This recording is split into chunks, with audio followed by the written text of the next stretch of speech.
महाराष्ट्र विधानसभा निवडणुकीच्या प्रचाराचा शेवटचा टप्पा आला आहे आणि सर्व पक्षीय नेत्यांचे जोरदार सभा महाराष्ट्रभर होत आहे। नरेंद्र मोदी यांच्या सभाही झाल्या महाराष्ट्रामध्ये, परंतु त्यांच्या सभेला काही गर्दी होत नव्हती। तरी भाजपच्या नेत्यांनी ताकद लावली सगळी आपली आणि रोजानी लोक आणली सभेला। 300 रुपये 500 रुपये देऊन लोकांना सभेला गोळा केलं, तरी सभेमध्ये गर्दी काय दिसतच नव्हती। त्यामुळे भाजपला एक चांगलीच नाचक्की होत आहे महाराष्ट्रामध्ये, हेच दिसत आहे। दुसरीकडे शरद पवार उद्धव ठाकरे यांच्या सभेला तुफान गर्दी होत आहे। उत्स्फूर्तपणे लोक त्यांच्या सभेला येत आहे। उत्स्फूर्तपणे शरद पवार काय बोलले तर लोक नाचत आहेत, त्याला प्रतिसादही देत आहेत। दुसरीकडे उद्धव ठाकरे यांच्याबद्दल अजूनही महाराष्ट्रामध्ये सहानुभूती आहे, त्यांच्या सभेला होणाऱ्या गर्दीमधनं हेच दिसत आहे। शिंदे अजित पवार यांच्या सभा तर एक मस्करीचाच विषय झाला आहे। त्यातल्या त्यात राज ठाकरे असे नेते त्यांच्या सभेला नेहमी गर्दी होती आणि आजही त्यांच्या सभेला गर्दी होत आहे। लोक उत्स्फूर्तपणे ते काय बोलतात ते ऐकायला जातात, पण त्यांना मतदान होत नाही, हीच त्यांची समस्या राहिली वर्षानुवर्ष।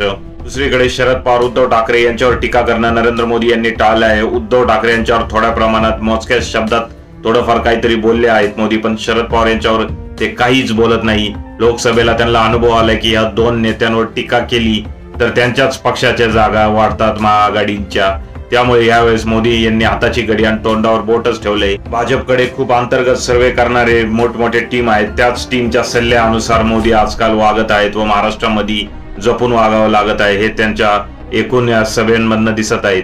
दुसरीकडे अमित शाह हे सुरुवातीला महाराष्ट्रामध्ये आले, त्यांनी शरद पवार यांच्यावर डायरेक्ट हल्ला केला व म्हटले की शरद पवार यांनी महाराष्ट्रासाठी काहीच केलं नाही, ते एक निष्क्रिय नेते आहेत वगैरे वगैरे। शरद पवार हे महाराष्ट्रामधील भ्रष्टाचारों के सरगना है और वो भ्रष्टाचारों की फौज लेके महाराष्ट्र में राजनीति कर रहे, असं काही संविधान अमित शाह यांनी केलं होतं।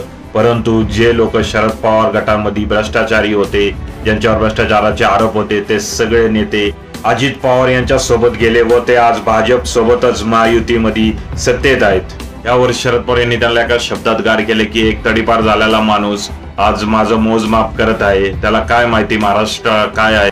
तसे अमित शाह हे खूप मोठे वक्ते नाहीयेत, त्यामुळे ते काही बोलले तरी त्याचा खूप जास्त प्रभाव पडत नाही। ते एक उत्तम संघटन कौशल्य असणारे नेते आहेत।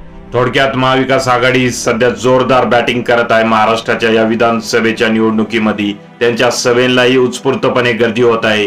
दुसरीकडे महायुतींच्या सभेला कोणी येत नाही आहे, त्यांच्या सभेला लोकांना 300-500 रुपये रोजानी घेऊन जावं लागत आहेत आणि तरीही लोक जास्त वेळ थांबत नाही, ते मधीच निघून जात आहेत।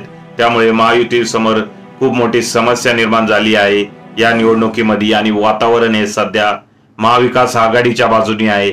शेवटच्या काही दिवसांमध्ये आता महायुतीला काहीतरी चमत्कार करावा लागेल, नाहीतर काहीतरी पैसे फेकायला लागतील महाराष्ट्रामध्ये। त्यानंतरही काय होईल का महाराष्ट्रामध्ये अदल बदल हे सांगू शकत नाही, पण सध्या महाविकास आघाडी हे जोरदार खेळत आहे आणि महायुती कोमात गेली आहे।